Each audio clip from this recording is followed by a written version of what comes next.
Donc, la question du confinement qui nous occupe aujourd'hui, Lo del confinamiento es lo que nos ocupa hoy. c'est une situation, je dirais, expérimentale, Es una situación que yo calificaría de experimental, dans la mesure où elle entraîne une cohabitation forcée en la medida en que conlleva una cohabitación forzada des membres d'une même famille, de los miembros de una misma familia, qui est une situation inhabituelle, que además es una situación inhabitual, où d'habitude chacun vit sa vie et les moments de cohabitation sont très limités. cuando de costumbre la gente, cada uno vive su vida y los momentos de cohabitación son limitados. Alors, cela dit, cette situation de confinement peut avoir ou a des effets positifs dans certaines familles, Entonces, esta situación de confinamiento tiene efectos positivos en algunas familias, parce que ça a permis pour certains de refaire connaissance avec leur partenaire de vie, porque ha permitido a algunos de hacer otra vez conocer la gente con quien vive, le partenaire de vie, le partenaire de couple, el partenario, el compañero de vida, de pareja, refaire connaissance avec les enfants, conocer otra vez sus hijos. et donc, mais évidemment, ce ne sont pas ces situations-là sur lesquelles va porter mes petites propositions. Pero claro, es que no es sobre estas situaciones que voy a hablar mis proposiciones que tengo, voy a hacer las proposiciones que tengo. Ce qui va nous préoccuper, c'est la multiplication des situations de violence qui ont été constatées. Los que nos va a ocupar son las situaciones de violencia que están desarrollándose y multiplicándose. Et violence à tout niveau, Violencia a todos los niveles. enfants entre eux, Y niños entre ellos, violence d'adolescents contre les parents et inversement, violencia de los adolescentes contra los padres y a la inversa también, et beaucoup violence dans le couple. y muchos de estos casos son violencia en las parejas. Alors, il y a plusieurs façons d'aborder ce sujet. Entonces hay varias formas para abordar este tema. J'ai choisi de l'aborder He elegido abordarlo par le biais de la question de l'intimité. Por la vía de la cuestión de la intimidad Et des risques de conflits de territoire d'intimité y los riesgos de conflictos de los territorios de intimidad qui peuvent conduire à des violences. que pueden conllevar violencias. Je vais commencer quand même par un rappel au fond de qu'est-ce que l'intimité. Voy a empezar con recordar lo que es la intimidad, la noción de intimidad. L'intimité, c'est avant tout un droit. La intimidad es ante todo un derecho. C'est le droit qui nous est accordé par notre société Es el derecho que nos otorga nuestra sociedad de disposer d'un territoire dont nous sommes le gérant. de disponer de un territorio del cual somos el administrador où personne ne peut accéder sans notre accord. y donde nadie puede acceder sin nuestro acuerdo, C'est-à-dire un territoire privé. es decir, un territorio privado.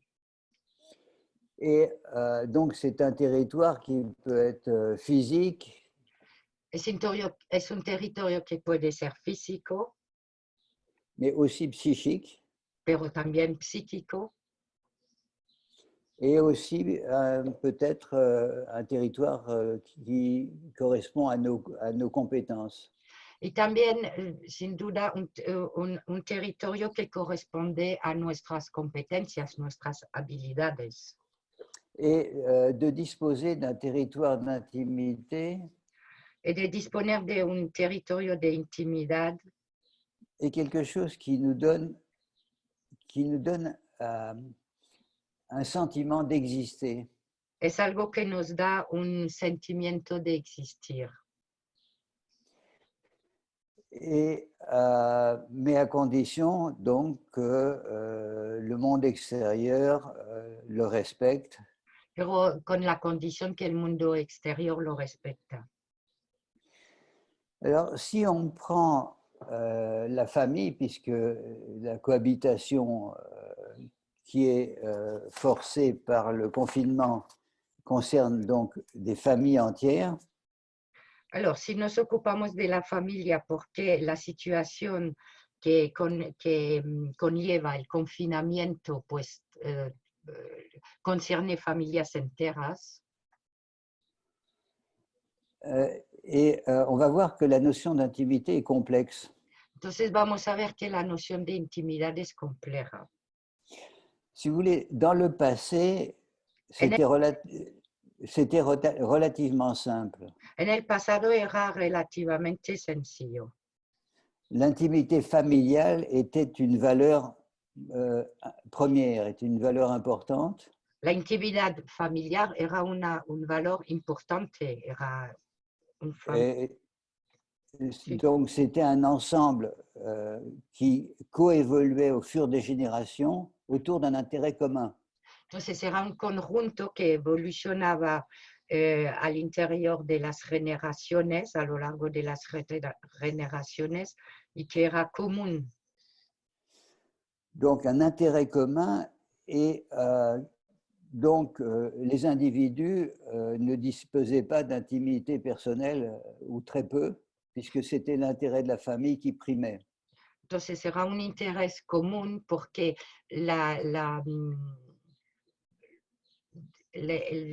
lo individual no era todo tan importante, lo que primaba era el interés familiar. La famille était organisée autour d'un chef de famille. La familia estaba organizada alrededor de un jefe de familia. Et au fond, c'était la priorité était là. Y la prioridad era ahí. Aujourd'hui, la situation s'est complexifiée. Hoy en día la situación se ha vuelto más compleja. La famille, dans la famille ont émergé des demandes d'intimité spécifiques. En la familia se ha emergido demandas específicas de intimidad. Qui étaient de la part du couple. Que era de parte de la pareja. Là, on a quand même un changement extraordinairement important, à savoir que le couple a quitté la famille d'une certaine façon. Ahí tenemos un cambio extraordinario porque de alguna manera la pareja ha dejado la familia. Aujourd'hui, on a d'un côté un couple, et puis ce couple peut créer une famille, mais c'est un système qui est parfaitement séparable, et on le voit à la quantité de divorces qui ne fait que flamber. Entonces, hoy en día la pareja puede hacer, es un grupo, puede crear una familia, pero es diferente, se diferencia de la familia. Eso lo podemos ver a la vista de los divorcios que ha aumentado muchísimo hoy en día. Donc, on a d'une part la famille, d'autre part le couple. Entonces tenemos de una parte la familia y del otro la pareja. Chacun de ces éléments ayant la demande d'un territoire d'intimité, Cada uno de estos elementos pide un territorio de intimidad, mais il y a également les individus pero hay igualmente los individuos. La société est devenue très individualiste. La sociedad se ha vuelto muy individualista Avec le mythe de l'autonomie individuelle. con el mito de la autonomía individual. Et donc, on a aussi les individus qui vont réclamer un territoire d'intimité. Entonces tenemos también los individuos que van a pedir su territorio de intimidad. Et enfin, un dernier groupe dans certaines familles qui sont les fratries. Y al final, un último grupo en las familias que son las fratrías, los hermanos y qui ont également cette demande d'un territoire d'intimité que l'on devrait respecter. que tienen igualmente esta demanda de un territorio de intimidad que deberíamos respetar.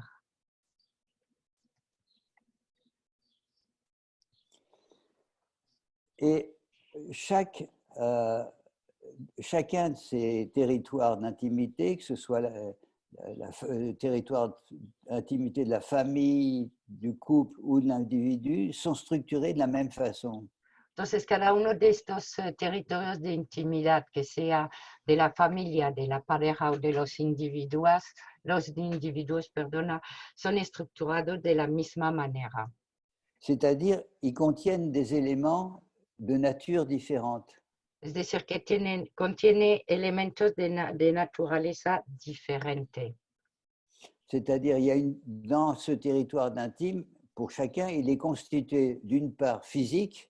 Entonces, en este territorio de íntimo para cada uno es ya físico. Je vais le détailler pour chacun de ces groupes. Voy a detallarlo para cada uno de estos grupos. Des éléments psychiques. Elementos psíquicos. Et des éléments qui touchent le domaine de compétences. Elementos que tienen que ver con la área de competencia, de habilidades. Si on commence par l'intimité familiale. Si empezamos por la intimidad familiar. Quel est son domaine physique d'intimité? ¿Cuál es su dominio físico de intimidad? Ben, ça s'appelle la maison. Eso se llama la casa. Mais la maison, on comprend bien que ça signifie la maisonnée, c'est-à-dire son contenu. Es decir, en el sentido del contenido. La maison como el hogar, pero en el sentido del contenido que hay, no de la casa física. C'est aussi la maison physique. Sí, también es la casa física, claro.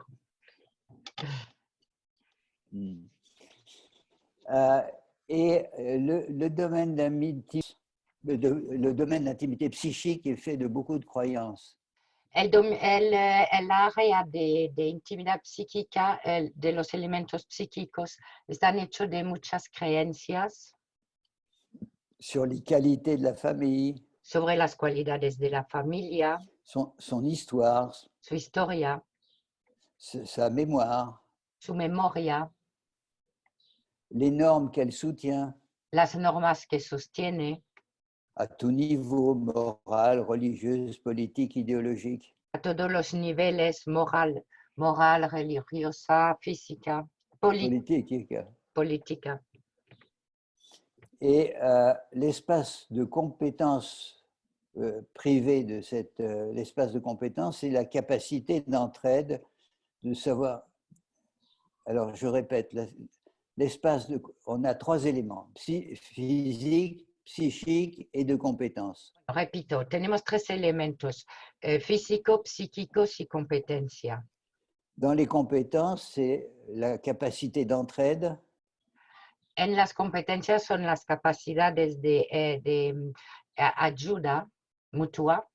De savoir gérer les changements. De saber gestionar los cambios. les compétences éducatives. las competencias educativas. Voilà. L'intimité du couple, elle est constituée également de ces trois domaines, mais de façon différente. La intimidad de la pareja está constituida de estos tres áreas, pero de manera diferente. L'espace physique, c'est essentiellement le corps. El espacio físico es esencialmente Le corps de chacun. el cuerpo de cada uno. Mais au-delà de ce qui peut faire partie de l'intimité du couple, ça va au-delà du corps. No lo que puede hacer parte de la intimidad de la pareja, Del corpo. hay el cuerpo. Sont par exemple les vêtements. Est-ce que je peux choisir mon vêtement sans demander l'aval de l'autre? Por ejemplo, la ropa, si la puedo elegir sin pedir el acuerdo del otro. Est-ce que ça fait partie de l'intime du couple ou pas? ¿Hace parte del íntimo de la pareja o no? Etc. Etc. Et il y a aussi la question de la gestion de l'argent. Por ejemplo, hay también la cuestión de la gestión del dinero. Dans les domaines physiques. En los La gestion du temps, le temps qu'on donne au couple. la gestión del tiempo que damos a la pareja. Sur le plan psychique, on voit très bien que ce sont des valeurs communes. En el plano psíquico vemos muy bien que son, por ejemplo, valores comunes. Et sur le plan de la compétence, c'est qu'est-ce qu'on doit gérer ensemble ou qu'est-ce que j'ai le droit de gérer de mon côté. Et en la área de competencia es, por ejemplo, lo que se gestiona juntos o tengo derecho a gestionar cosas sola o no. Dans la fratrie, il y a également c'est une revendication d'un territoire privé. En la fratría también hay una reivindicación de un territorio privado. Leur chambre, également sur le plan psychique, leur complicité, les secrets. Por ejemplo, su habitación, en el plano psíquico, los juegos, los secretos, complicidad. Et puis leur domaine de compétences qui concerne essentiellement d'ailleurs les jeux en ligne. Y el área de competencia en la fratría es más bien hoy en día los juegos en Internet. Enfin, le dernier domaine qui est le dernier dans l'ordre, mais pas le dernier en importance. Entonces, la última área que es el último en el orden, pero no en importancia, c'est l'intimité personnelle. es la intimidad personal. Et qui, elle aussi, exige qu'on respecte le domaine physique, son espace. Eso exige que se respeta el área física, el espacio. Le domaine psychique avec les opinions, les idées personnelles. El dominio psíquico que pide que se respete las opiniones, no me acuerdo, las opiniones personales. Et puis aussi des compétences individuelles qui peuvent concerner le sport ou une association ou toute autre activité personnelle. Y las competencias personales que pueden conllevar, por ejemplo, el deporte, asociativa y cualquier otra que es más personal. Musical. Donc, c'est là où on voit la complexité de la situation. Es ahí que vemos la complejidad de la situación. Tous ces territoires d'intimité vont être en compétition. Todos estos territorios de intimidad van a entrar en competencia, en competición. No. chacune revendiquant d'être respectée. cada uno pidiendo que sea respetado. L'ensemble de ces territoires d'intimité, il faut quand même rappeler qu'il ne peut être respecté, je parle de l'ensemble, il ne peut être respecté que si, d'une certaine façon, ces territoires d'intimité respectent les lois sociales. Todas estas áreas de intimidad pueden ser respetados que si en el fondo respetan las leyes sociales. S'il y a des transgressions au droit commun, Si hay, por ejemplo, transgresiones que tienen que ver con el derecho común, des violences, des viols, des abus sexuels ou autres transgressions, por ejemplo, violencias, violaciones, y otro tipo de transacciones como violencias.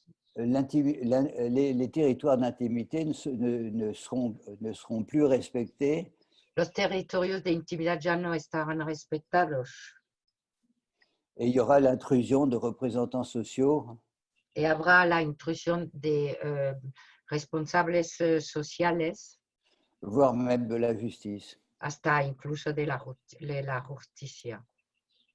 Alors, qu'est-ce qui se passe? Alors ça, c'est une situation habituelle, Oui. la gestion de ces différents domaines d'intimité.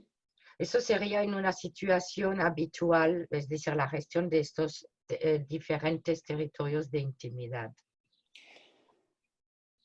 Qu'est-ce qui va se passer en cas de confinement?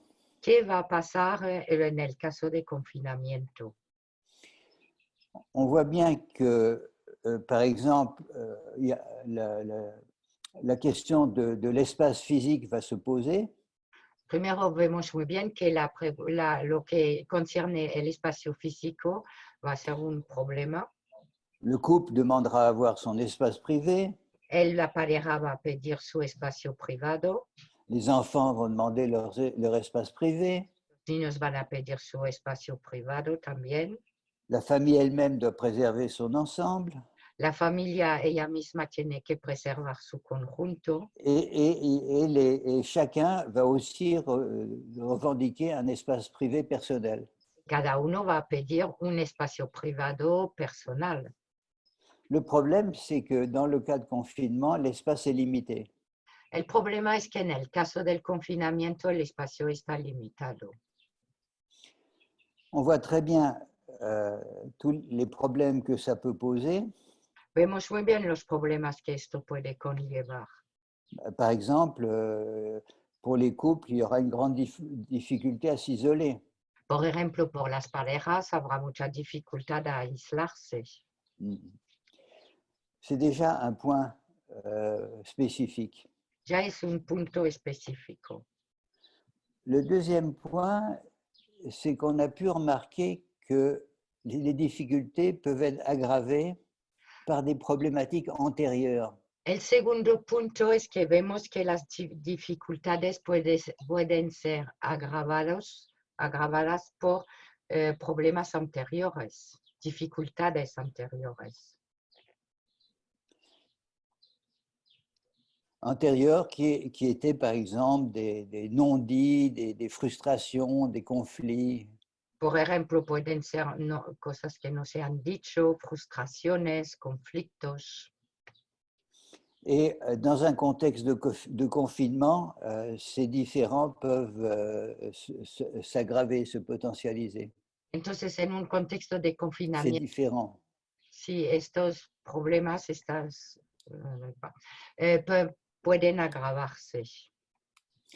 Un troisième facteur aggravant important, à mon avis, Según yo, un elemento que agrava todo este conjunto c'est l'absence d'un regard extérieur.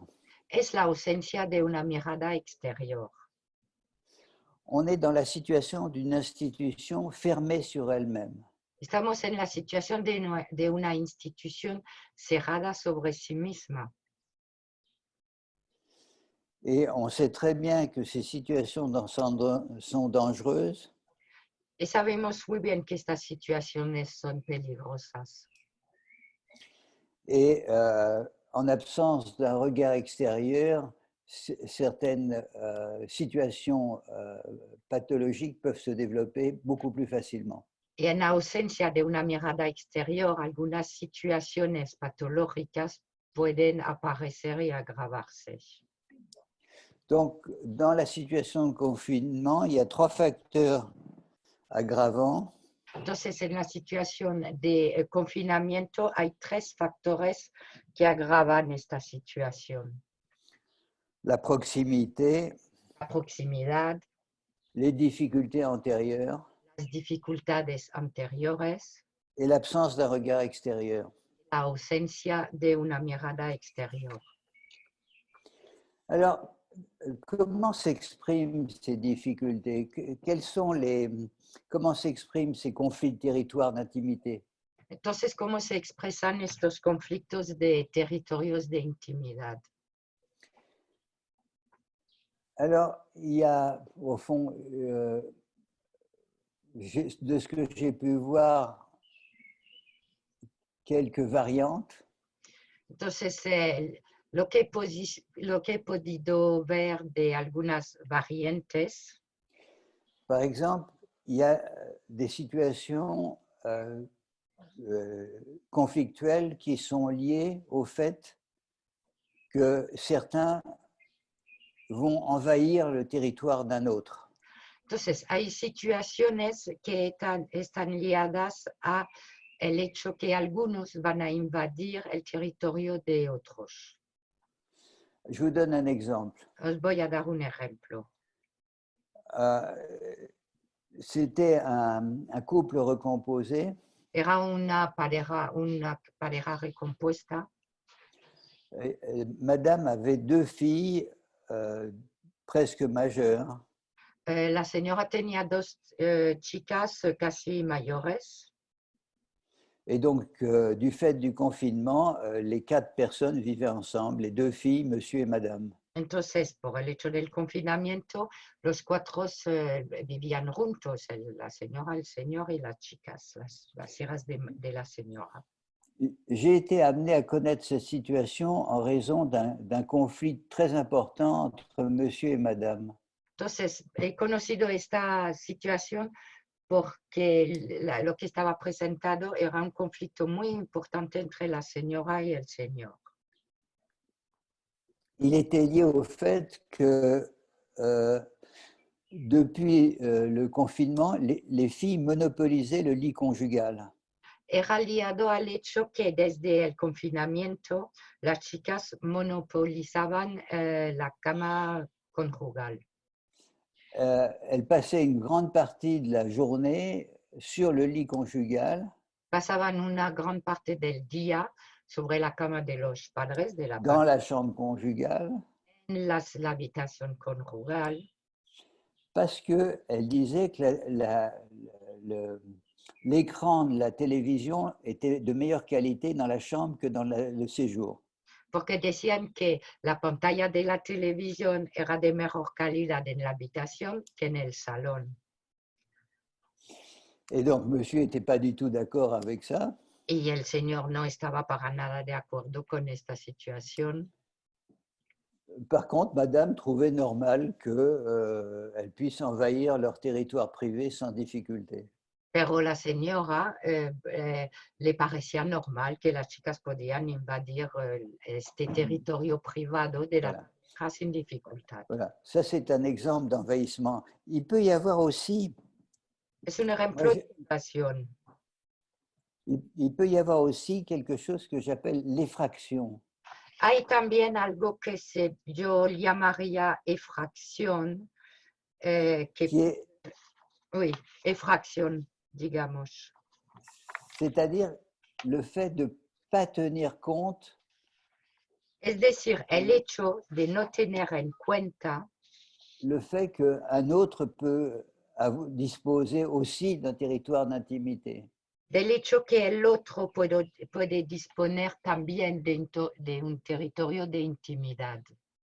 Je vous donne un exemple. Os voy a dar un ejemplo.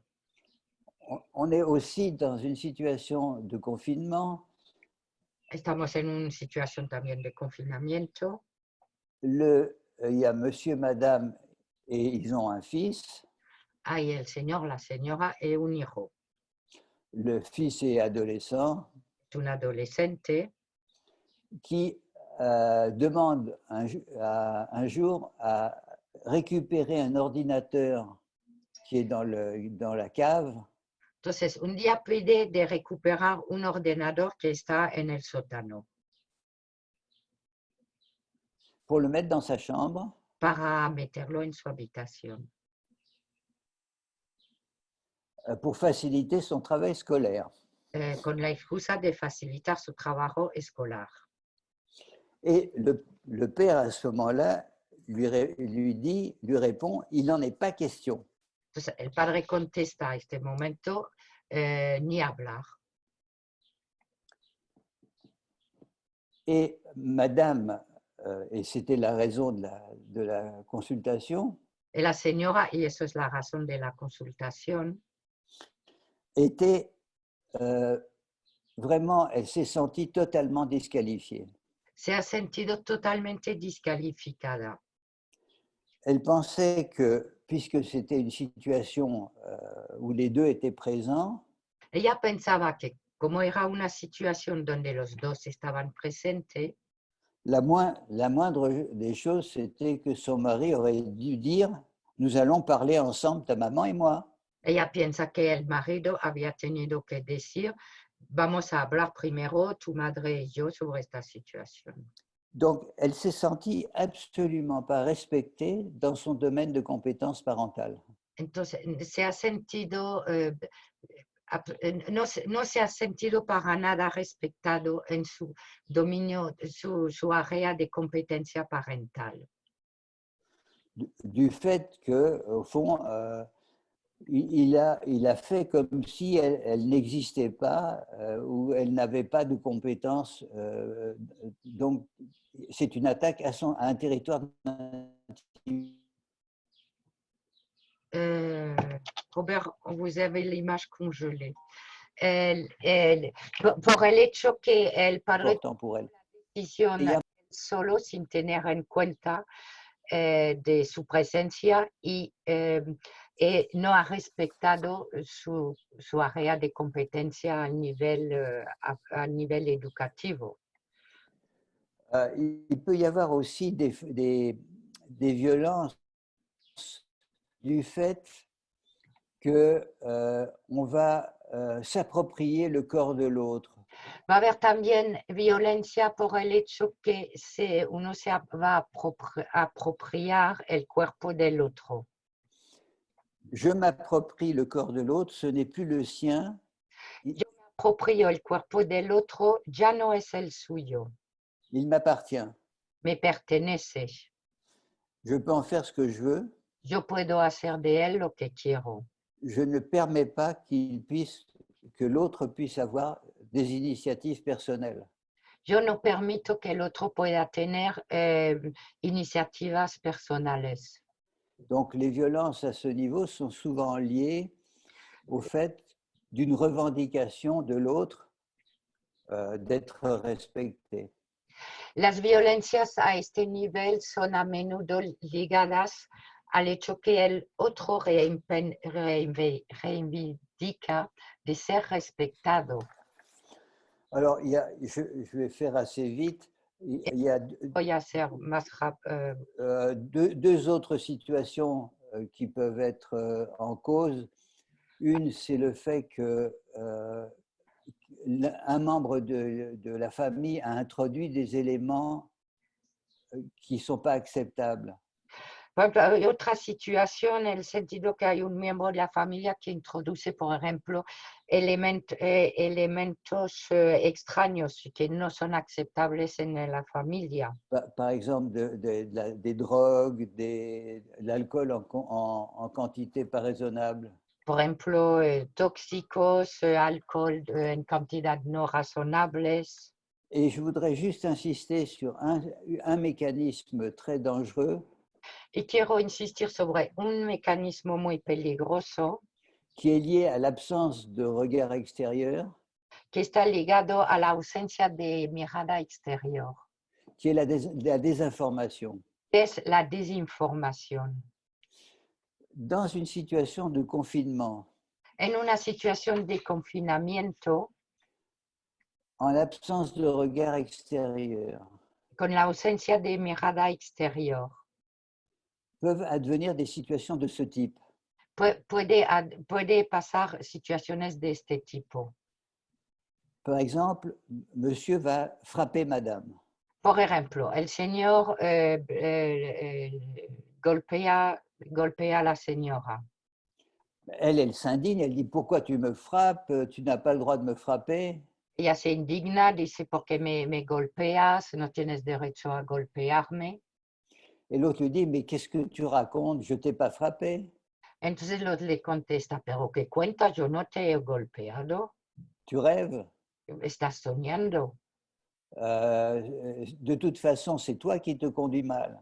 De toda manera, es tú que te conduces mal. Comment tu peux m'accuser de ça? ¿Cómo me puedes acusar de eso? C'est-à-dire qu'il va agir sur le système cognitif de cette personne.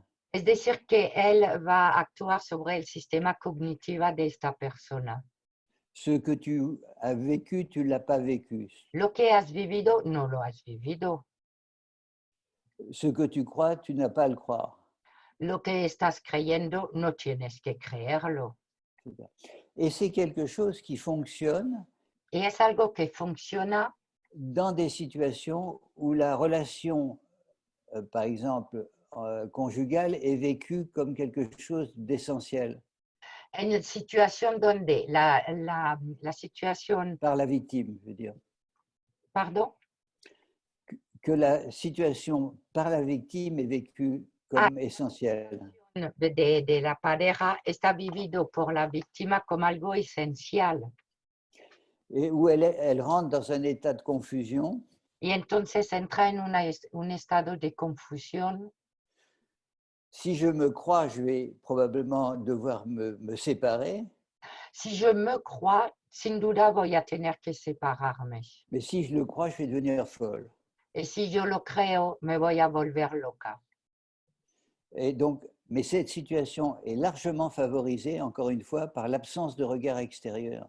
Pero esta situación está favorecida por la ausencia de mirada exterior. Donc, on voit que, au fond, toutes ces situations peuvent survenir également dans des situations, dans des contextes ordinaires. Entonces vemos que todas estas situaciones pueden emerger en situaciones normales. Mais on voit que la situation de confinement aggrave considérablement ces possibilités. Pero vemos que la situación de confinamientos agrava mucho estas posibilidades. Donc, comme on a vu, les conséquences, les violences, mais d'autres symptômes aussi. Entonces, como hemos visto las consecuencias, las violencias, pero otras situaciones también. Des comportements dépressifs, des conduites psychotiques. Comportamientos depresivos, conductas psicóticas. Parfois des violences sur soi. A veces violencia sobre sí mismo. Voire des tentatives de suicide. Hasta tentativas de suicidio. Alors, qu'est-ce qu'on peut faire face à ces situations? Entonces, ¿qué podemos hacer frente a estas situaciones? Les propositions que je fais sont essentiellement préventives. Las proposiciones que hago son esencialmente preventivas. Comme on dit en français, vaut mieux prévenir que guérir. Como se dice en francés, más vale prevenir que curar. Cela dit, ce sont aussi des instruments qui peuvent être utilisés en cas de difficulté. Pero también son instrumentos que se pueden utilizar en caso de dificultad. La première concerne la coparentalité. La primera concierne la coparentalidad. Or, on sait que les conflits parentaux, les conflits liés aux différences éducatives Sabemos que los conflictos que están ligados a las diferencias educativas entre les membres du couple entre entre la pareja, los miembros de la pareja, peuvent conduire à des difficultés relationnelles, pueden conducir a dificultades relacionales, voire même à des violences incluso a conjugales. violencias conjugales. Il faut dire que la situation dans le confinement est une coparentalité constante. Hay que decir que la situación en el confinamiento es una coparentalidad constante. Et au fond, il suffit de peu de différences éducatives entre les deux Entonces, en el fondo, basta con pocas diferencias educativas entre los dos. si un est un peu plus rigide, un peu moins, Uno es un poco más rígido, el otro menos, l'autre un peu plus permissif. uno más permisivo. Et la situation peut très facilement dégénérer. Y la situación puede muy fácilmente degenerar. Une usine avec deux patrons n'a jamais fonctionné. Una fábrica con dos jefes jamás ha funcionado. Donc, ce que je propose, à la fois sur le plan préventif et éventuellement quelquefois curatif, Entonces, lo que propongo de manera preventiva, pero también curativa, c'est l'alternance. es la alternancia. C'est-à-dire chacun du couple est responsable de toutes les décisions concernant les enfants une semaine sur deux. Es decir, que cada uno de la pareja es responsable de todo lo que concierne las decisiones con los niños una semana de dos. Es decir, uno una semana y la otra semana el otro. Donc, une semaine sur deux, il y en a un ou une qui prend toutes les décisions. Entonces, unas semanas de dos, hay uno o el otro que toma todas las decisiones que conciernen los niños. Et celui qui n'est pas dans sa semaine est en vacances parentales. Y el que no es su semana está de vacaciones parental. C'est quelque chose dont j'ai une grande expérience. Es algo con lo cual, es un instrumento del cual tengo una gran experiencia. Et qui fonctionne bien. Que funciona bien. Et qui, très curieusement, diminue les différences éducatives.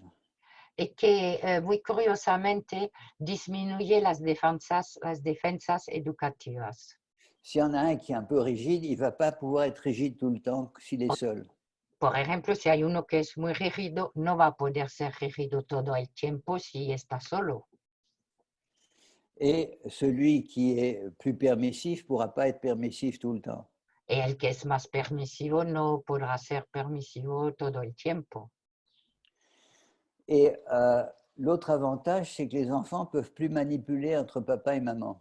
Y la otra ventaja es que los niños ya no pueden manipular entre el padre y la madre. Et bien sûr, au début, les enfants sont perdants s'ils ne peuvent plus manipuler. Claro, al principio los niños son los perdedores porque ya no pueden manipular. Oui, sauf qu'à un certain moment, ils se rendent compte qu'avec ce système, papa et maman se disputent beaucoup moins. Pero a cabo de un momento con este sistema se dan cuenta que los padres ya no se pelean tanto. Un deuxième instrument que je propose. Una segunda herramienta que propongo. C'est quelque chose qui est lié à des difficultés éducatives que je vais essayer d'expliquer. Es algo que está ligado a dificultades educativas que voy a explicar. Je me suis rendu compte qu'aujourd'hui, beaucoup d'enfants perdona. que beaucoup d'enfants sont élevés relationnellement. Me he dado cuenta que hoy en día muchos niños están educados de manera relacional. C'est-à-dire que les parents s'investissent beaucoup, leur donnent beaucoup, s'intéressent beaucoup à eux. Es decir, que los padres se invierten mucho, están mucho con los niños, se interesan mucho con ellos, los dan mucho. Mais par contre, il manque une dimension. Pero falta una dimensión. Les parents oublient de leur transmettre qu'ils appartiennent à une famille. Los padres se olvidan de transmitirlos que pertenecen a una familia.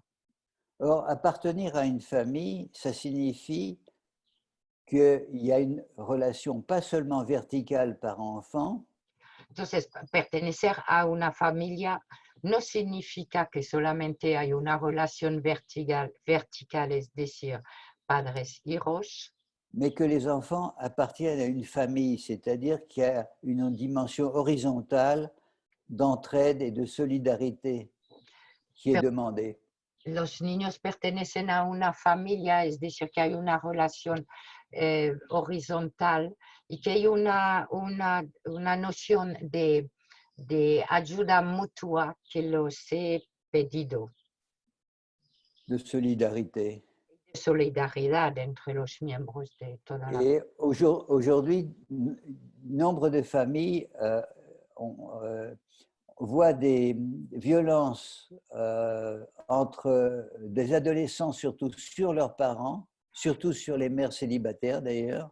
Sí, entonces hoy en día las familias ven mucho situaciones donde los adolescentes se vuelven violentos con los padres, sobre todo sobre la madre y las madres que están solas. Quand les parents n'arrivent plus à donner tout ce que l'adolescent demande. Cuando los padres ya no llegan a dar al adolescente todo lo que él pide. Et bien sûr, dans la situation de covivence, cette situation ne peut que s'aggraver. Claro, en la situación de cohabitación, de confinamiento, esto no hace más que agravarse. Ce que je propose, Entonces, lo que propongo c'est d'organiser des réunions, es de organizar reuniones, par exemple, une fois par semaine, por ejemplo, una vez a la semana, mais une réunion qui n'a pas de caractère vertical. Ce n'est Pero- pas les parents qui organisent. que no es una reunión que tiene un carácter vertical, no son los padres que lo organizan. C'est-à-dire, ce sont les membres de la famille et ils se réunissent une fois par semaine pour traiter de sujets que chacun veut apporter. Entonces, son los miembros de la familia que se reúnen una vez a la semana para hablar de temas que cada uno ha aportado. Il y aura un ordre du jour, il y aura un président, un secrétaire si vous voulez. Habrá un orden del día, habrá un presidente, una secretaria si quieren. Et donc, on va traiter des difficultés ou des problèmes que chacun veut introduire. Entonces vamos a tratar de las dificultades o los problemas que cada uno quiere introducir en esta reunión. Et également la répartition des tâches nécessaires à la famille. Y igualmente la repartición de las tareas necesarias a la familia. Et chacun doit s'engager à quelque chose. Y cada uno tiene que comprometerse a hacer algo. Là aussi, dans mon expérience, si c'est bien organisé, ça a des effets positifs parce que ça responsabilise. En mi experiencia eso tiene consecuencias positivas porque responsabiliza a cada uno. Et un dernier conseil, une dernière possibilité aussi préventive et curative éventuellement. Entonces, un último consejo que puede ser curativa, pero es también preventiva, c'est que chacun puisse avoir à lui un coin propre, un es espace propre. cada uno pueda tener, cada miembro de la familia pueda tener un espacio, un lugar propio, Un espace d'intimité un espacio de intimidad, qui est dont chacun doit, que chacun peut gérer à sa façon. que cada uno puede gestionar a su manera. Alors, dans le meilleur des cas, si vous avez beaucoup d'espace, ça peut être une chambre, hein, Bueno, en el mejor de los casos, si tiene mucho espacio, puede ser una habitación, mais ça peut être un tiroir, ça peut être un coin. puede ser puede ser un cajón, una esquina en una habitación, Mais où quelqu'un faisait ses affaires et personne n'a rien à lui dire. o donde cada uno tiene sus cosas y nadie puede decirle nada. Voilà. Alors, donc, ces trois propositions que j'ai faites là, que ce Estas, soit autour de la cothérapie, les réunions et l'espace privé, estas tres proposiciones que he hecho aquí, que sea la coparentalidad, la reunión y el espacio privado, je dirais que c'est une occasion extraordinaire yo diría que es una ocasión extraordinaria pour révéler les capacités créatives d'une famille para revelar las capacidades creativas de una familia. et ce sont des éléments qui vont permettre, dont l'intérêt est de pouvoir se poursuivre au-delà du confinement. Y son elementos que van a poder seguir, bueno, vale. Son proposiciones que permiten que se pueden conllevar más allá del confinamiento. Et au fond, ce sont trois propositions qui pourraient favoriser donc une harmonie familiale. Son tres proposiciones que podrían facilitar una armonía familiar, y compris après le confinement. incluido después del confinamiento. Voilà. Donc, c'est quelques éléments que je voulais apporter de réflexion. Entonces, estos elementos que quería aportar de reflexión. Et donc, j'attends vos questions, j'attends vos commentaires, j'attends vos propositions. Y ahora estoy esperando vuestras preguntas, comentarios y proposiciones. Merci. Merci. Gracias. Bueno, muchísimas gracias, Robert, muchísimas gracias a todos. Os animamos a que hagáis preguntas en el chat. Lo vamos a organizar así porque si abrimos los micrófonos es bastante más caótico y más difícil. Voy a hacer la primera pregunta que ha hecho Francisco Javier Clavel, ¿vale? Robert te pregunta, ¿cómo se transmite a los hijos no adolescentes la alternativa cuando hay en la familia patrones previos de ejercicio de la parentalidad unificada? He preguntado para cuál es ese concepto para él. Entonces dice con bastante humor que es preguntar a tu madre o preguntar a tu padre, ¿no? ¿Vous avez compris, Robert? Non. ¿Puedes repetir un poco, Blanca, porque se ha cortado un poco la transmisión? Sin duda, sin duda. A ver. Venga, repito. Sí. Francisco Javier Clavel pregunta, ¿cómo se transmite a los hijos que no son aún adolescentes la alternativa que tú has comentado, Robert, de la coparentalidad, cuando hay patrones previos de ejercicio de la parentalidad unificada en el sistema familiar? Le he preguntado un poco a Francisco Javier qué quería decir con esto de parentalidad unificada.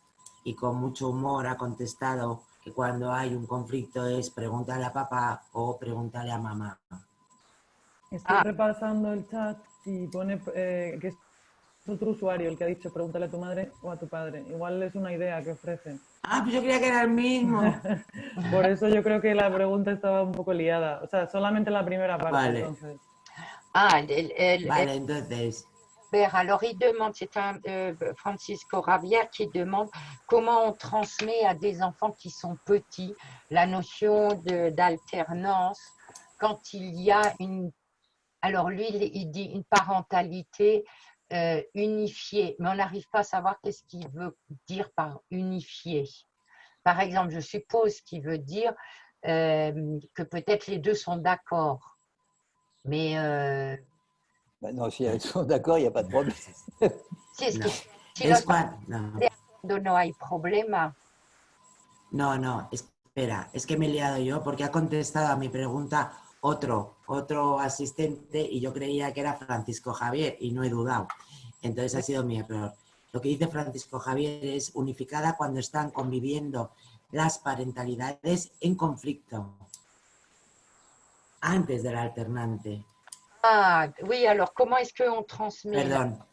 d'alternance pour des enfants qui sont plutôt petits quand il y a des problèmes éducatifs entre les parents, c'est-à-dire qu'il y a des conflits qui existaient déjà même avant le confinement. Oui, je pense que le confinement va aggraver les choses parce qu'ils seront plus souvent en coprésence face à l'enfant. Y creo que el confinamiento va a agravar las cosas porque están más a menudo en presencia de los niños. Pero yo crois que sa demande, c'est aussi sur l'âge des enfants. Il a l'air Non, moi je pense qu'il n'y a pas d'âge pour les enfants. Hein. Je pense qu'il y a des décisions à prendre pour les enfants, quel que soit l'âge. Yo creo que hay decisiones a tomar, cualquier sea la edad de los niños. No es una cuestión de edad en lo que concierne los niños. Non, simplement quand les enfants sont, par exemple pour les adolescents, il y a souvent moins de décisions à prendre. Bueno, por ejemplo, para los adolescentes hay menos decisiones que tomar que para niños. Mais pour les petits, ça peut être des choses comme l'heure du coucher, le temps passé à jouer avec, je ne sais pas, toutes ces petites décisions. C'est-à-dire qu'on rend responsable un seul des parents. C'est-à-dire qu'un seul des parents prend les décisions en main. Y entonces, para los niños más pequeños hay muchas más decisiones que tomar en cuenta, como a qué hora se van a acostar, cuánto tiempo tienen derecho de jugar, etc. Entonces, en el caso del alterno, Est-ce qu'il doit finir son assiette ou pas? si tiene que acabar su plato o no, que tiene que comer, estas cositas que en el caso de la alternancia es solo uno de los dos que va a tomar la decisión. Entonces, una de las herramientas que se puede utilizar es poner un cuadro en el frigorífico, por ejemplo, y poner semana de mamá, semana de papá. Y entonces los niños rápidamente se dan cuenta de a quién tiene que pedir las cosas. Vale, pero ahora lo que pasa, Clara Torrijos pregunta, le inquieta esto, porque dice que entonces no podría generar mucha confusión en los niños si los estilos educativos de ambos padres o madres sean muy diferentes. Sí, alors il y a une autre personne qui dit, mais est-ce que ça ne pourrait pas être confus pour les enfants s'il y a beaucoup de différences éducatives entre les parents? C'est-à-dire, je suppose que ça serait par exemple une semaine plus rigide avec papa et une semaine plus permissive avec maman. Alors, est-ce que ça ne pourrait pas créer des confusions chez les enfants, Robert? Très honnêtement, le constat que j'ai pu faire, c'est que les différences éducatives diminuent. Honestamente, lo que yo he podido constatar cuando he utilizado esta herramienta con las familias es que las diferencias educativas disminuyen. quand un seul est responsable, il est obligé de tenir compte de différents facteurs. Il n'a pas l'autre qui va compenser ses comportements, vous voyez? Cuando uno es el único responsable, no va a tener que jugar con varios factores y no tendrá en el otro para compensar estas diferencias. C'est-à-dire que ces comportements ne seront pas liés au fait qu'ils corrigent le comportement de l'autre. Por ejemplo, estos comportamientos no van a estar ligados en el hecho que tiene que corregir el comportamiento del otro, por ejemplo. Bueno, hay una persona también que está un poco inquieta de qué pasaría después, ¿no? Después del confinamiento, con esta dinámica que se haya podido establecer dentro del confinamiento. ¿Pueden surgir más conflictos posteriores de ello? Alors, Pregunta Patiño. Alors, Patiño demande, est-ce que le confinement pourrait engendrer des conflits qui pourraient continuer après le confinement? Qu'est-ce qui pourrait se passer s'il y a des conflits, des choses qui se sont aggravées pendant le confinement? Le confinement, c'est une espèce de laboratoire expérimental. Alors, el confinamiento es como un laboratorio experimental.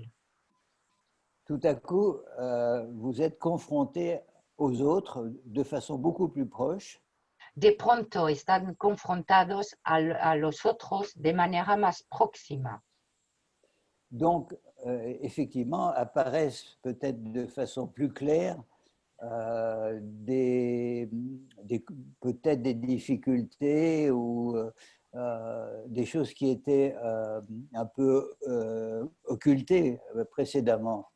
Entonces, puede aparecer de manera más claras dificultades, comportamientos que estaban como ocultados anteriormente.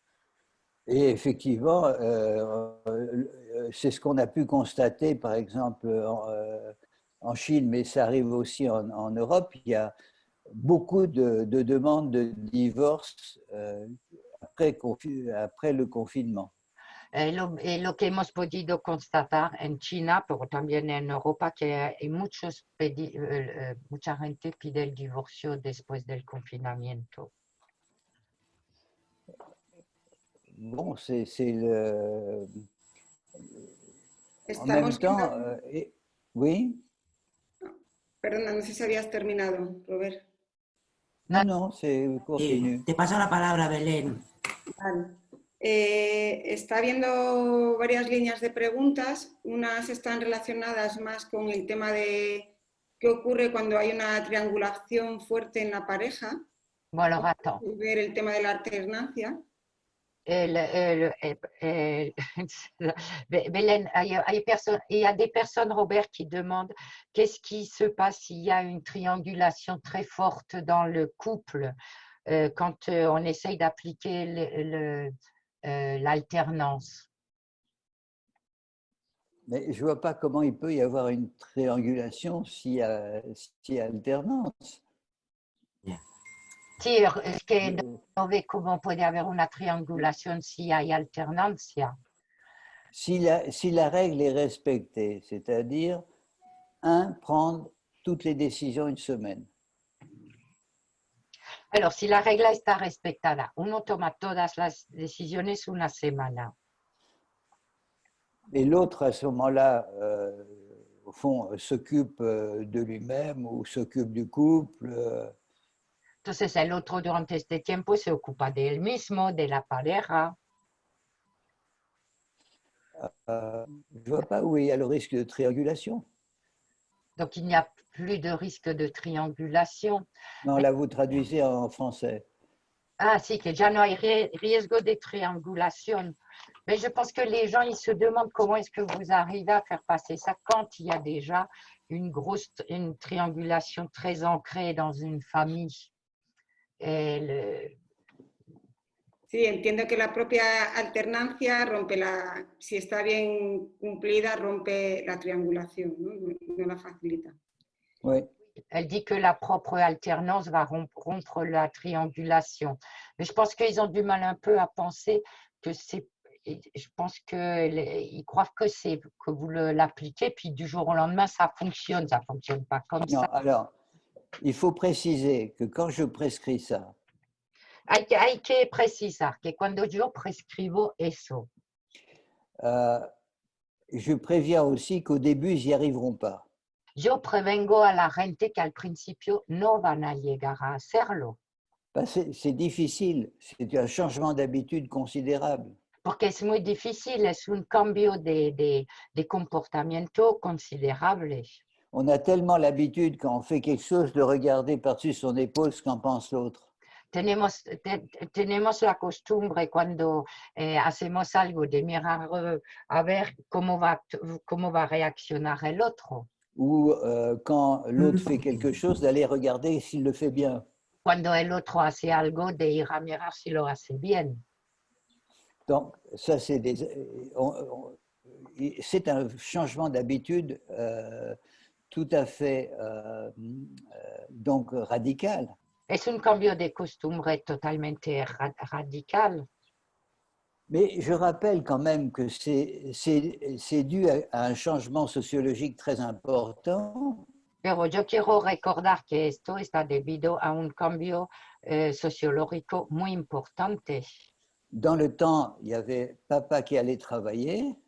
Antaño, el padre iba a trabajar. Et madame était chef à la maison. Y la señora era la jefa de la casa. Aujourd'hui, vous avez les deux vont travailler. Aujourd'hui, les deux vont travailler. En día los dos van a trabajar. Et les deux ont des prétentions éducatives. Y los dos tienen pretensiones educativas. C'est-à-dire qu'on se retrouve avec deux mamans à la maison. Es decir, que nos encontramos con dos madres en casa. Donc, c'est évident que ça entraîne des difficultés. Entonces es evidente que esto conlleva dificultades. Alors, soit des conflits parce que les modèles éducatifs sont trop différents. O conflictos porque los modelos educativos son demasiado diferentes. Ou bien le couple se met d'accord. O la pareja se pone de acuerdo. Ce qui est pire. Et lo que es peor. Parce que ils ont trouvé une solution médiane Porque qui ne plaît en réalité ni à l'un ni à l'autre. Han encontrado una solución mediana, no pertenece ni al uno ni al otro. Donc, et l'enfant, il comprend ça très vite. Y el niño lo entiende muy rápidamente. Non, mais ce que j'essaye de dire, c'est que le confinement peut apporter quelque chose de positif. Yo lo que quiero si que el confinamiento puede aportar algo positivo si on introduit, par exemple, une ou deux ou plusieurs de ces techniques. Si introducimos uno, dos o tres, una de estas técnicas qui peuvent être poursuivies après le déconfinement. Que podemos seguir después del confinamiento.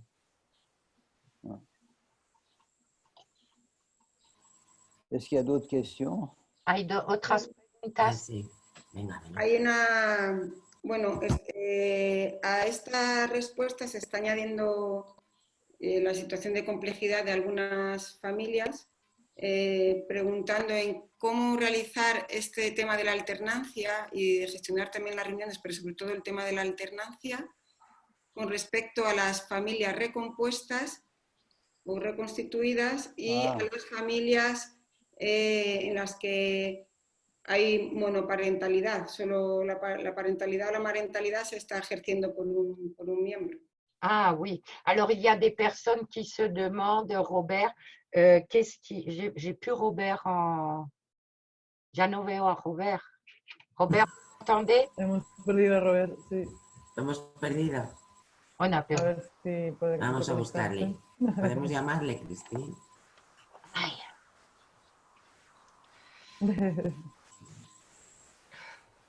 Una pregunta difícil. Sí. No, no, puedo llamarlo. Se estará dando cuenta.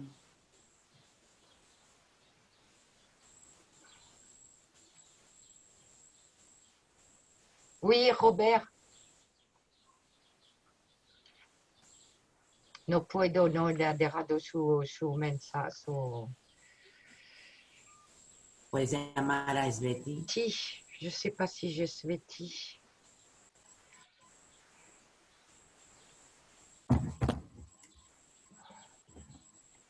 Sí, vamos a probar a mandar una invitación. Sveti.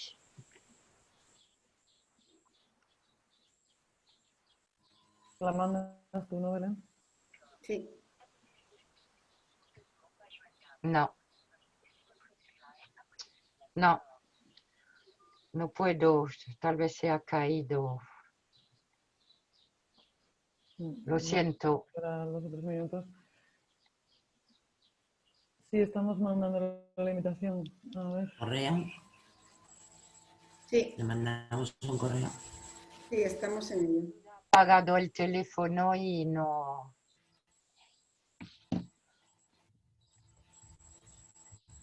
Se ha caído tal vez. Es que está en una casa que no está en la ciudad y yo creo que la conexión puede tener... Bueno, podemos contestar un poco a esta pregunta, que es un poco, creo que es para nosotras, a lo mejor podemos dar una respuesta más o menos funcional, entre comillas, ¿vale?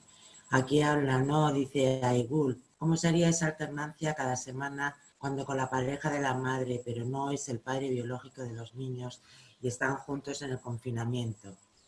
Vale, es una situación bastante compleja que agrava mucho más el confinamiento y que dificulta muchísimo más el orden, la jerarquía en el sistema y la necesidad de mantener unas ciertas estrategias que ya hemos leído en todos los sitios, que en el confinamiento son básicas para que podamos tener cuanto menos ansiedad mejor, ¿no? Entonces ya sabemos que los niños también tienen que hacer deporte, que los adultos tenemos que hacer deporte, etcétera, etcétera. Y si ya llega Robert, le doy la palabra. No.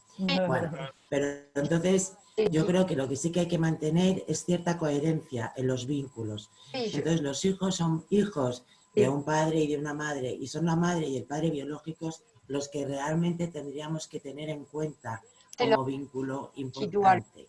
Y entonces luego los adoptados, los nuevos, podrían estar después de la jerarquía y del orden en esta situación de confinamiento para rebajar un poco, sobre todo la agresividad, el enfado y etcétera, ¿no? Y las dificultades de relación. Porque si metemos un conflicto nuevo más con las familias de origen, con los vínculos primarios, nos va a petar en el sistema la tensión.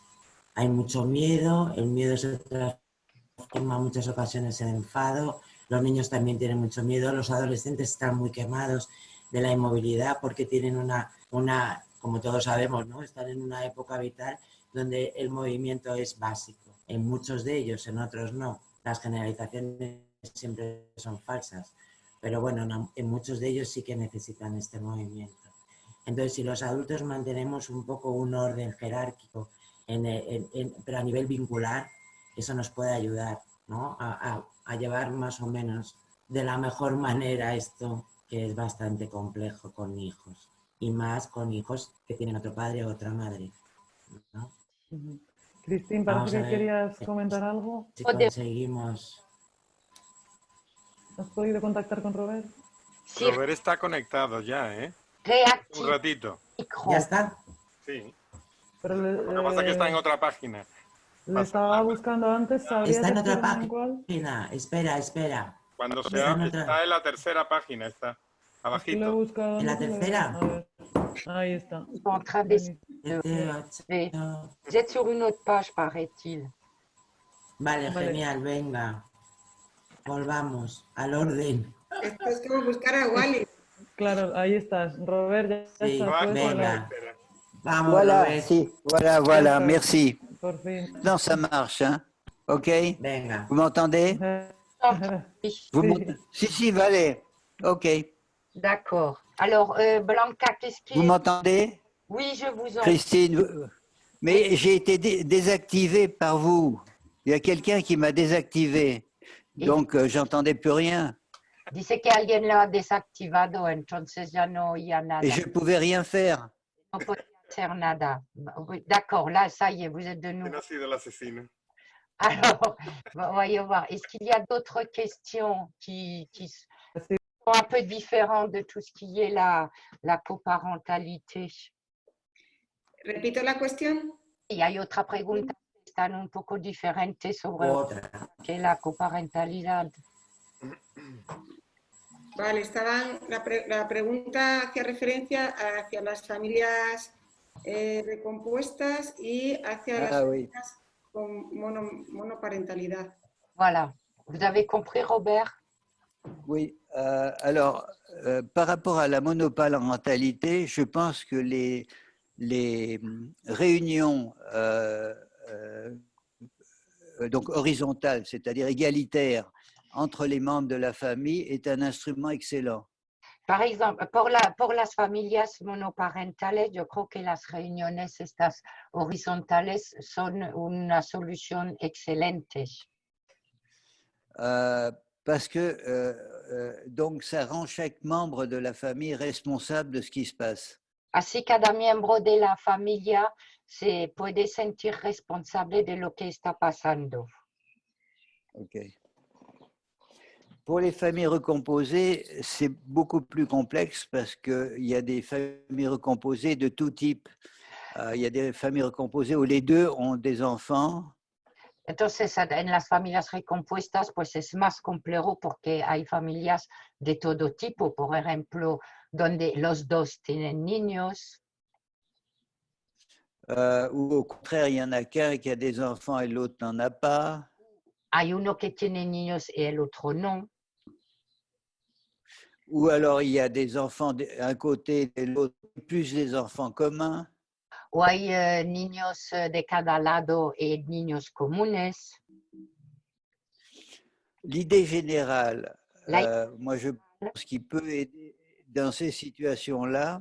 Lo que puede ayudar en este tipo de situación, c'est que chacun qu'il puisse y avoir des réunions, des moments où tout le monde est ensemble.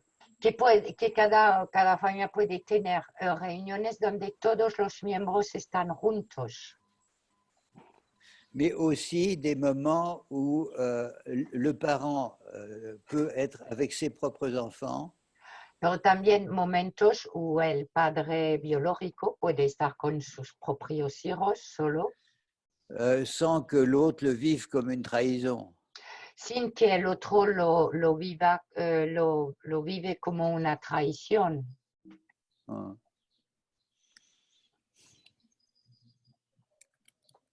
¿Otras preguntas? Question?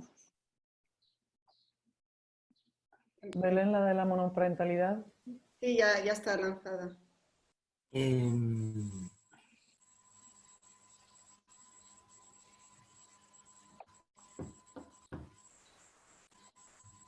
Angie pregunta que la alternancia es muy interesante, pero me parece difícil de poner en práctica. Comenta que actualmente hay parejas dentro de las familias donde un miembro sigue trabajando y el otro está en casa. Su rol profesional ha quedado en segundo plano a nivel teórico o simbólico.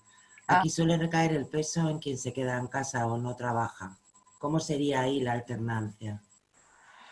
Si, alors elle pose la question des couples où la grosse différence serait qu'il y en a un qui continue de travailler et l'autre reste à la maison et ce qui est de l'ordre du professionnel est resté à l'arrière-plan.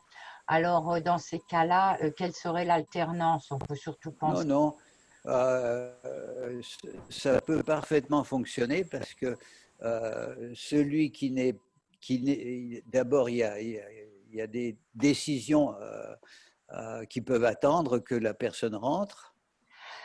Puede funcionar porque primero hay decisiones que pueden esperar que la persona que trabaja regrese en casa. Mais en plus, il y a des décisions à prendre dans la journée. On peut très bien joindre la personne, soit par SMS, par téléphone, par Internet, enfin bref, il y a toujours des moyens de le joindre. Decisiones a tomar durante el día, pues se puede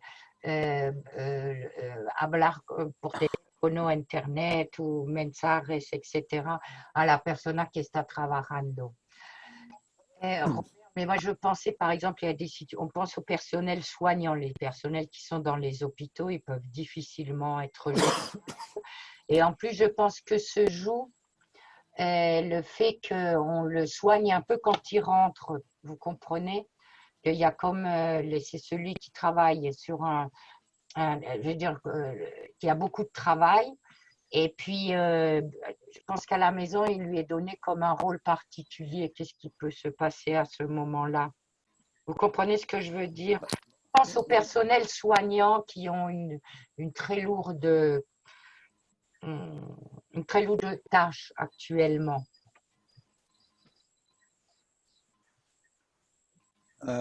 C'est la question qui est posée, ça? Oui, non, c'est moi qui l'ai rajouté. Bueno, Ah otra il faut que pregunta, vous Cristín. traduisiez en espagnol, alors. Yo preguntaba, yo le hago en este caso del que trabaja y el que está en casa. Actualmente, muchos de los que siguen trabajando son los personales de los hospitales, policía y todo esto, esta gente que tiene un volumen de trabajo importante y con mucha responsabilidad hasta un nivel vital, ¿no? Entonces le pregunto qué puede pasar en este caso, ¿no? En la familia son casos, yo creo que la familia puede tener un papel como de cuidador cuando regresa o cosas así. Non, je pense que c'est une situation où peut-être la famille pourra fonctionner comme les familles du passé, c'est-à-dire maman est chef et puis papa il vient le soir, il est fatigué, ou le contraire, où papa est à la maison et maman rentre tard, elle est fatiguée, et donc il n'y a qu'une personne qui s'occupe des enfants, il y a une répartition des rôles à ce moment-là. C'est pas interdit. Robert, il pense que c'est pas un problème parce qu'il dit non, en espagnol, Christine. Perdona. Robert piensa que no es un problema porque la familia puede en estos casos particulares funcionar como antiguamente funcionaban las familias, donde uno era el padre de familia, trabajaba al exterior y uno era el que se ocupaba de la casa y de las cuestiones educativas. Que esta repartición de rol puede existir durante el confinamiento, por ejemplo. Se puede presentar así, digamos. Oui, il n'y a pas de modèle idéal. Bueno, hein. No hay modelo ideal. Galaxy nos hace una pregunta que creo que está muy a tono con el debate, ¿no? Que dice que lo que ella cree es que entonces la dificultad está entre los adultos en dejar el control en el otro. ¿Qué es lo que pasa ahí? Alors, il y a une personne qui demande, qui s'appelle Galaxy, qui demande, alors là, le problème, c'est entre les adultes, un problème de contrôle de l'un sur l'autre. Qu'est-ce qui se passe dans ces cas-là?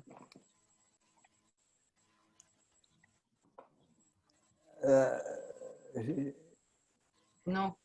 Mais si on met ça en place, si on met la répartition, l'alternance en place, à ce moment-là, il n'y a plus de contrôle.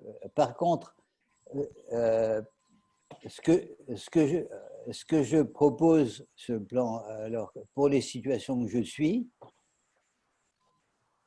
Alors, si ponemos la herramienta de la alternancia, si la proponemos a la familia, entonces ya no hay normalmente problemas de control.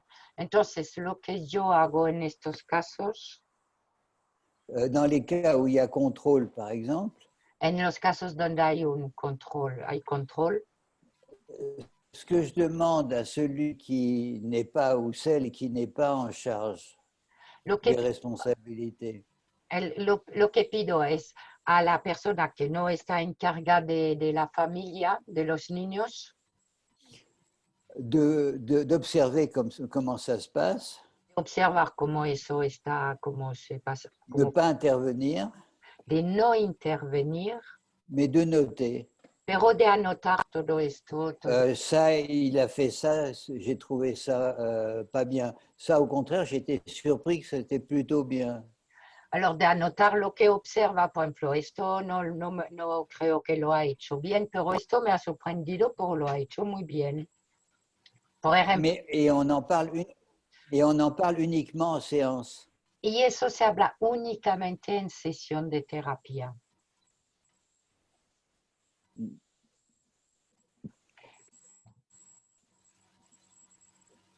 Voilà. Voilà, ¿y hay otras questions? No sé si tenemos tiempo para una última cuestión, que cambia un poquito de tercio y si os parece bien cerramos ya. Sí. Oui. Hay una pregunta que hace referencia al sufrimiento también que se está viviendo cuando se está viviendo el confinamiento en soledad, que es una situación que hoy en día también nos estamos encontrando de forma habitual. Alors, il y a une autre personne qui demande comment est-ce qu'on peut faire dans les cas de souffrance pour les personnes qui vivent le confinement seules. Et ils rencontrent beaucoup de ces cas-là. Évidemment, tout ce que j'ai raconté n'est pas adapté à cette situation-là. Es claro que todo lo que he contado no está adaptado a este tipo de situación. Effectivement, on pourrait dire c'est extraordinaire parce qu'ils ont leur territoire d'intimité, personne ne vient les embêter. Podríamos decir extraordinario porque tienen su territorio de intimidad y nadie viene a molestarlos. Sauf que la solitude, ce n'est pas l'autonomie. Menos que la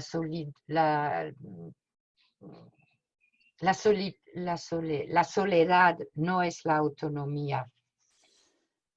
C'est-à-dire que la situation de solitude, il manque quelque chose. Es decir, que en la situación de soledad falta algo. Quand vous avez un territoire d'intimité, Cuando tiene un territorio de intimidad, vous avez besoin qu'il soit reconnu par d'autres. Tiene la necesidad que esté reconocido por otras personas. C'est-à-dire que je suis reconnu, je suis respecté dans mon fonctionnement. Es decir, que estoy reconocido, estoy respetado en mi funcionamiento. Et là aussi, c'est le regard extérieur qui va manquer. Y ahí también es la mirada exterior que va a faltar. On ne peut pas se faire auto-exister. No podemos hacernos autoexistir. D'où l'intérêt vraiment, vraiment de s'intéresser à ces gens qui sont seuls. De aquí que es el interés de interesarse a estas personas que están solas. De pouvoir, vraiment même par Internet, de pouvoir échanger avec eux. De poder intercambiar con ellos, aunque sea por internet, por una tablet. De donner consistance à leur existence. De dar una consistencia a su existencia. Et je pense que ça se fait beaucoup aujourd'hui. Il y a une grande mobilisation autour de ça. Y yo creo que se hace mucho hoy en día porque hay una movilización importante alrededor de eso. Et ce n'est pas seulement pour demander les besoins de la personne. No es solo para pedir las necesidades que tiene esta persona. Mais aussi pour s'intéresser à eux, à ce qui peut, eux, leur domaine de compétences, leur intérêt dans l'existence. Pero también para interesarse a ellos, por ejemplo, cuáles son sus áreas de competencia, cómo viven las cosas, sus sentimientos, cómo viven leurs opinions.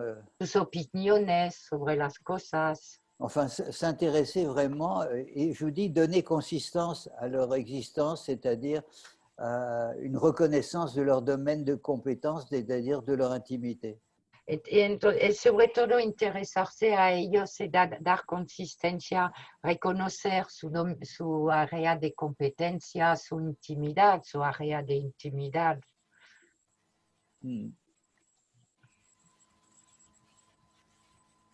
Ça peut être n'importe quoi, la politique, la cuisine. Puede ser cualquier cosa, la política, la cocina. La religion. Mais pas s'intéresser qu'à leurs besoins. Pero no interesarse solo a sus necesidades. Muy bien. Une dernière question, il est tard maintenant. Una última pregunta, porque ya es tarde. Sí, preguntaba Eduardo Brick, ¿cuál es el papel o qué manera habría de fortalecer la resiliencia familiar dentro de las relaciones de confinamiento? ¿Cómo poderla trabajar? Creo que sería a través de estas estrategias que has nombrado, pero no sé si se podría aportar algo más. Vous avez compris, Robert? Oui, j'ai compris. Non, mais la résilience, c'est pas une qualité, c'est quelque chose qui se révèle. La résilience no es una cualidad, es algo que se revela. C'est pas une qualité permanente de quelqu'un ou d'un groupe.